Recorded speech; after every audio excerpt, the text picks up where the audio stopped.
Philippines లో MBBS చదవాలనుకుంటున్నారా? ఫ్రీగా వెళ్లి చూసి నచ్చితేనే ఎంబీబీఎస్ అడ్మిషన్ తీసుకోండి.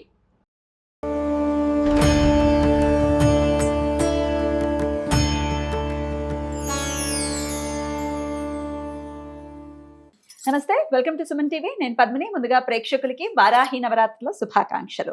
వారాహిదేవి కోరుకుంటే కొంగు బంగారం చేసేటటువంటి స్వరూపం అని మనందరికీ తెలిసినటువంటి విషయం. అయితే వారాహి నవరాత్రుల్ని మరి ఎవరెవరు ఎలా చేసుకోవాలి, రోజు చదువుకోవాల్సినటువంటి స్తోత్రాలు ఏమిటి, పాటించాల్సినటువంటి నియమాలు ఏమిటి, ఇవన్నీ ఖచ్చితంగా మీలో ఎన్నో సందేహాలు ఉంటాయి. ఇవన్నీ నివృత్తి చేయడానికి ఈరోజు మనతో పాటు సిద్ధంగా ఉన్నారు మన అక్క స్రవంతి గారు. మాట్లాడదాం. అక్క నమస్తే. అక్క నమస్తే పద్మిని. వారాహి నవరాత్రుల శుభాకాంక్షలు అక్క. మీకు అందరికీ కూడా వారాహి అమ్మవారి అనుగ్రహం తప్పకుండా లభించాలని కోరుకుంటూ మాట్లాడుకో. ఏదో కరెక్ట్ పర్సన్ ఖచ్చితంగా. ఎందుకు అంటే వారాహి దేవిని ఎన్నో సంవత్సరాలుగా కొలుస్తూ ఉన్నారు. చక్కగా చాలా విశేషంగా పెద్ద పెద్ద క్షేత్రాల్లో కూడా మనం చేసుకున్నాం కదా. ఆషాఢ పూర్ణిమకి పూర్ణాహుతి చేసుకున్నాం 4 ఏళ్ల క్రితం. కాశీకి వెళ్ళాము, తర్వాత త్రిపురాంతకానికి వెళ్ళాము. Next year. అద్భుతం అక్క.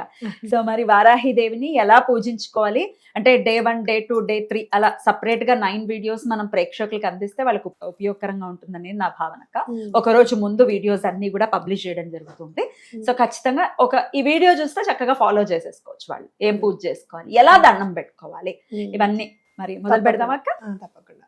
మరి 9వ రోజు, ఆఖరి రోజుకి వచ్చేసాము. మరి ఈ ఒక్క రోజైనా చేసుకోవచ్చు అక్క? తప్పకుండా చేసుకోవచ్చు. తప్పకుండా నవమి నాడు రాజరాజేశ్వరి వారాహి అమ్మవారిగా మనం ఇవాళ కొలుచుకో 9వ రోజు. అంటే సకల లోకాల్ని పరిపాలించే రాజరాజేశ్వరి యొక్క శక్తి కూడా అమ్మవారిలో ఇమిడి ఉంది అనేది మనం గుర్తుపెట్టుకోవాలన్నమాట. అంటే ఎలా మనకి అని అంటే గనక చూసుకుంటే శంకు చక్రాలు కూడా అమ్మవారు ధరించారు అనేది మనకి కనపడుతుంది. అంటే ఏంటి, శంకు చక్రం ఉంది అని అంటే లోకాల్ని పరిపాలించే శక్తి అంతా కూడా అమ్మవారి దగ్గర ఉంది అనేది మనం గుర్తుపెట్టుకోవాలి.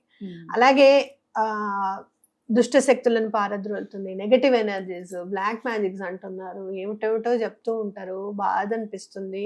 నేను కూడా పడిన దాన్ని చెప్పుకోవడానికి ఏమో అతిశయోక్తి కాదు. అది ఉంది అని తెలిసినప్పుడు అబ్బా చేస్తారా అని, నేను సైన్స్ స్టూడెంట్ని, అది చేస్తారు అని చెప్పినప్పుడు డైరెక్ట్గా నేను నిదర్శనం చూసినప్పుడు భలే బాధ అనిపించింది నాకు. ఇంతకు మించి దీని బదులు మాకు ఇది కావాలి అని చెప్పి మమ్మల్ని డైరెక్ట్గా అడిగితే పోతుంది కదా. ఎందుకు ఇంత కష్టం చేయడం, ఎందుకు ఇంత నష్టం చేయడం మనిషికి అని చెప్పి నాకు బాధ అనిపిస్తుంది పద్మిని. కాబట్టి అలాంటి దుష్ట శక్తులు ఏమన్నా ఉంటే గనక అమ్మవారు తప్పకుండా పారద్రులుతారు. ఒకటి గుర్తుపెట్టుకోండి, ఏమండి వాళ్ళు బానే ఉన్నారు, ఇప్పుడు వాళ్ళంతా బానే ఉన్నారండి, మేమే ఇప్పుడు డౌన్ ఫాల్ ఉన్నాము, నెగటివ్ ఎనర్జీ మా మీద చేసిన వాళ్ళు బానే ఉన్నారు, బాగుంటారు, వాళ్ళు బాగుండాలి కూడా. ఎందుకంటే వాళ్ళు బాగుంటే మీరు గుర్తుకురారు. ఒకటి గుర్తుపెట్టుకోండి, అందరం బాగుండాలనే అనుకుందాము. అందరం బాగుండాలి అని అనుకున్న వాళ్ళ జోలికి గనక వస్తే భగవంతుడు ఎలాంటి సమాధానం చెప్తాడు అనేది గుర్తుపెట్టుకోండి. జస్ట్ ఆ సమాధానం కోసమే వేచి చూడండి. మీ పని మీరు చేసుకుంటూ వెళ్ళిపోండి. నేను చేసింది అదే. నాకు తెలిసినా, నాకు ప్రూఫ్ వచ్చినా, ఏం చేసినా నోవే వదిలేసేయండి. వాళ్ళ కర్మానికి వాళ్ళని వదిలేసి ఇంత పూజ వచ్చి ఇంత దండం పెట్టుకున్నా ఏ రోజు వాళ్ళకి చెడవ్వాలని మాత్రం నేను దండం పెట్టుకోలేదు. అలా నేను చేస్తే కనుక ఈ రోజున నేనైతే మాత్రం సంతోషంగా ఉన్నాను అని చెప్పచ్చు. ఎందుకు అనంటే భగవంతుడు ఆయన తీసుకెళ్ళినా ఆయన పిల్లలకి ఇంత కూడా అన్యాయం చేయకుండా చేశాడు అనేది మనం గుర్తుపెట్టుకోవాలి. రాజరాజేశ్వరి అమ్మవారిని ఏమడగాలి అని అంటే ముందు సాటిస్ఫాక్షన్ అడగాలి. మనకి తృప్తి అనేది ఉండదు. 2 చేతులు ఉన్నాయి, 2 కాళ్ళు ఉన్నాయి, తెలివితేటలు ఉన్నాయి, మాట్లాడే శక్తి ఉంది, నలుగురిని కన్విన్స్ చేయగలము, నలుగురిని ఒప్పించగలము, ఏ పనైనా చేసి నా కుటుంబాన్ని నేను ముందుకు తీసుకెళ్తాననే ఆ హామీ ఉంది, ఆ కాన్ఫిడెన్స్ ఉంది. వీటికి మనం సంతోషపడం. వాడు బాగున్నాడు, ఎందుకు బాగున్నాడు, వాడు చెడు చేశాడు కదా, వాడు ఎందుకు బాగున్నాడు అని మాత్రమే మనం ఆలోచిస్తాం. అలా ఎప్పుడూ ఆలోచించకూడదు. నువ్వు బాగున్నావు, ముందు ఫస్ట్ మార్నింగ్ లేవంగానే సాటిస్ఫాక్షన్ ఎక్కడి నుంచి స్టార్ట్ అవుతుందంటే నువ్వు ప్రాక్టీస్ చేయి. రేపటి నుంచి, ఇందాక నువ్వు డిప్రెషన్ అన్నావు కదా, అది పోతుంది. నీ దగ్గర ఏముంది, థ్యాంక్ యూ. ఫోన్ ఉంది, థ్యాంక్ యూ. పొద్దున్న లేవగానే ఒకళ్ళని అడగకుండా నువ్వు టైం చూసుకుంటావు, థ్యాంక్ యూ.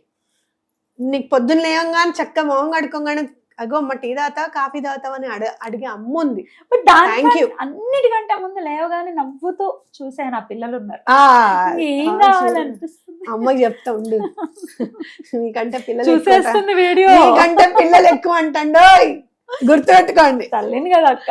మేము కాదు తల్లిలో మరి, ఊరికే మేము అమెజాన్ నుంచి ఊడిపోద్దాం మరి. నాకు చిన్న చిన్న కూనలు ఉన్నాయి. అదే అదే అట్లా అలాంటి వాటికి నువ్వు అన్నిటికీ థ్యాంక్ యూ చెప్పు. నువ్వు పొద్దున్న లేచేటప్పటికి ఒక 3 రోజుల్లో 10 థ్యాంక్ యూలు కాస్త 50 థ్యాంక్ యూలు అవుతాయి. వెన్ యూ టెల్ గ్రాటిట్యూడ్ అంటే నువ్వు ఎప్పుడైతే when you express gratitude to the universe automatic గా నీకేం కావాలి అనేది నీ చేతిలో పెడుతుంది తప్పకుండా.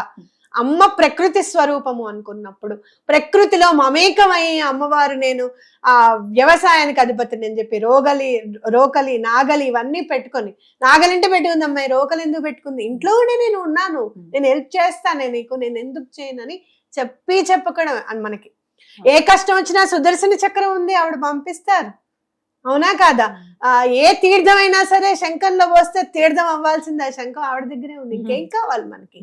మంచి చెడు అన్ని కూడా అమ్మ దగ్గరనే ఉన్నాయి. ఆ మంచి అనేది తప్పకుండా ప్రసాదిస్తుంది, చెడుని స్వీకరించి మంచిని తప్పకుండా ఇస్తుంది అనేది మనం గుర్తుపెట్టుకోవాలి. అంటే దీపం ఎందుకు వెలిగిస్తున్నాము అంటే ఈ కష్టం అనే చీకటి తొలగిపోయి ఆ దీపం జ్యోతిలో ఆవిడని చూస్తున్నాము. తొలగిపోయింది ఆల్రెడీ, మనం దీపం పెట్టామంటే కష్టం తొలగిపోయినట్టే లెక్క అన్నమాట.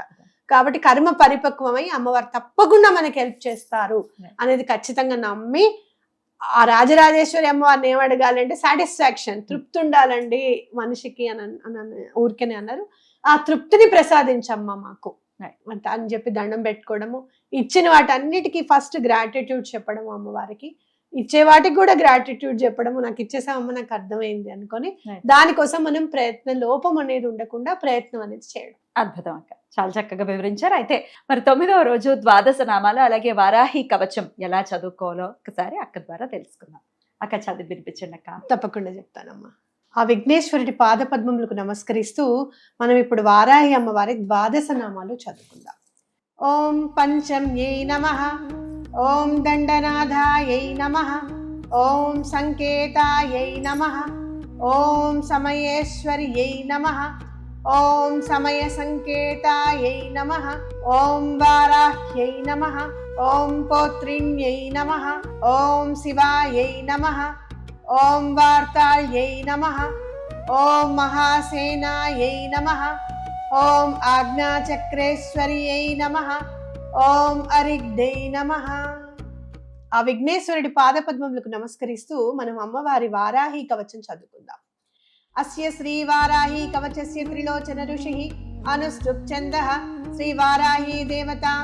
ఓం బీజం గ్లౌం శక్తి స్వాహేతి కీలకం మమ సర్వశత్రునాశనార్థే జపే వినియోగః.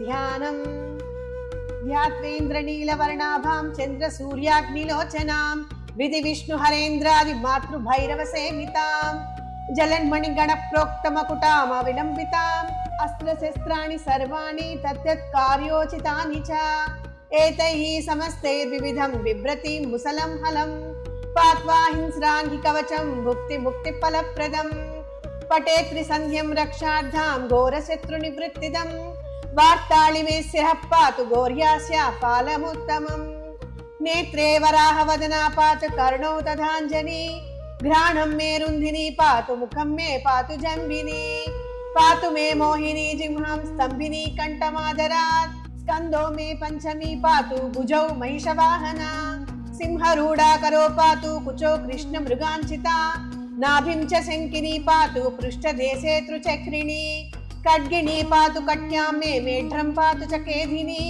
गुदं मे क्रोतिनी पातु जगनं स्तम्भिनी तथा चण्डोर्चोर्मुयुग्मं जानुनी शत्रुमर्दिनी जङ्गाद्वयं भद्रकाली महाकाली च गुल्पयोः पादाद्यङ्गुलिपर्यन्तं पातु चोन्मत्तभैरवी सर्वाङ्गं मे सदा पातु कालसङ्कर्षणी तथा युक्तायुक्तस्थितं नित्यं सर्वपापात्यमुच्यते सर्वे संरज्य संयुक्तं भक्तरक्षणतत्परं समस्तदेवता सर्वं सव्यं विष्णोः पुरार्धने सर्वशत्रुविनाशाय शूलिना निर्मितं पुरा సర్వభక్తజనాశ్రిత్య సర్వవిద్వేష సంహతిః వారాహి కవచం నిత్యం త్రిసంధ్యం యపటే నరః తథావిధం భూతగణాన స్పృశంతి కదాచన ఆపదాః శత్రుచోరాది గృహదోషాశ్చ సంభవాః మాతా పుత్రం యదా వత్సం దేను పక్షేవలోచనం తథాంగమేవ వారాహి రక్షా రక్షాతి సర్వదా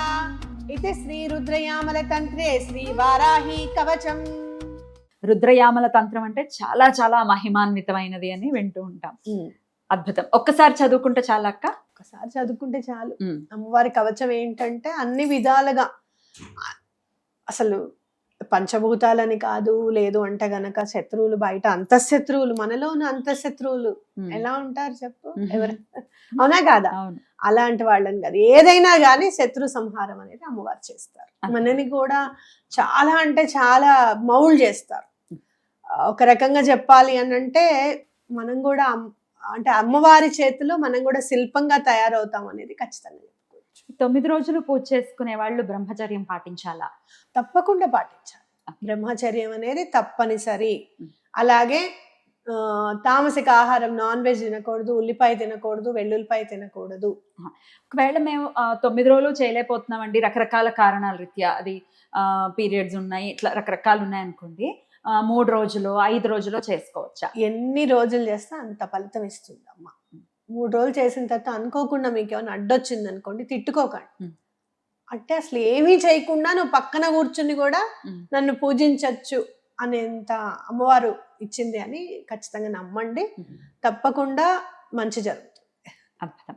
మొదటి రోజు స్వప్నవారాహిగా అమ్మవారిని కొలవాలి అని చెప్తున్నారు కాబట్టి మొదటి రోజున ఖచ్చితంగా అమ్మవారి ఆరాధన చేసుకుని ఆ తల్లి యొక్క కృపకి మీరు పాత్రలు అవ్వాలని మనస్ఫూర్తిగా కోరుకుంటూ, మరి 2వ రోజు అమ్మవారిని ఎలా పూజించుకోవాలి అనేది నెక్స్ట్ వీడియోలో, రేపటి వీడియోలో తెలుసుకుందాం. ఏ నామంతో కొలవాలి అనేది చాలా అద్భుతంగా మాకు వివరించారక్క. కృతజ్ఞతలు. నమస్తే అక్క. నమస్తే.